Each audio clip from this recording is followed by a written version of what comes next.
There are different variables that help us understand how GDP and price level of a country behave. Some of the variables are: investment explains the production and GDP of the previous year.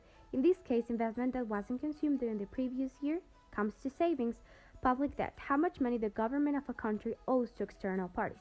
Productivity, the efficiency of a company or individuals. Employment, state in which a person has a job and earns money. It is expected that the investment in Mexico will be affected from the point of American investors, as they will be forced to withdraw their capital from Mexico due to the policies implemented by Donald Trump. This will weaken the Mexican peso and cause unemployment. As it can be seen in the graph below, investment fell drastically from December 2015 to January 2016. But after a month it started to grow again, but it took several months for investment to recover. Due to the increase in investment from July 2015 to December 2016, aggregated demand shifted to the right from aggregated demand to aggregated demand plus, which means that GDP and price level increased. In the last 18 months, Mexico's public debt has faced some ups and downs. At the end of 2015, the public debt was in the highest point. It was around 4 million pesos. But in 2016, it decreased. It was around 414,000 pesos.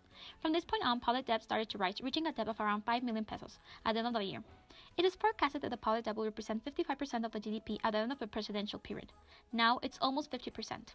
As public debt rose, aggregated demand shifted to the right, price levels increased, and GDP decreased. We can predict that in the next year, the aggregated supply will continue to shift to the left, and the debt keeps increasing. Over the last 18 months, productivity levels in Mexico have changed a lot, having the tallest peak in December 2015 up to 116.5 pesos. It usually fluctuates between 88 and 94 pesos. Productivity increased from July 2015 to December 2006, which means aggregated supply shifts to the right to aggregated supply plus as the country is producing more, GDP increases and price levels decrease.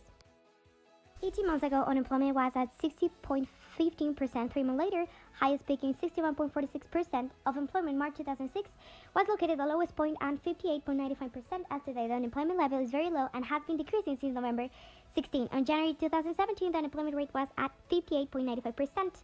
Unemployment rate increases due to the lack of jobs and the aggregated demand will shift to the left. More products can be demanded because the companies can produce prices which generate much more production and therefore an increase in national GDP. In conclusion, these variables affect the economy of a country. Depending on these variables, aggregated demand or supply will shift, affecting the country's GDP and the price level.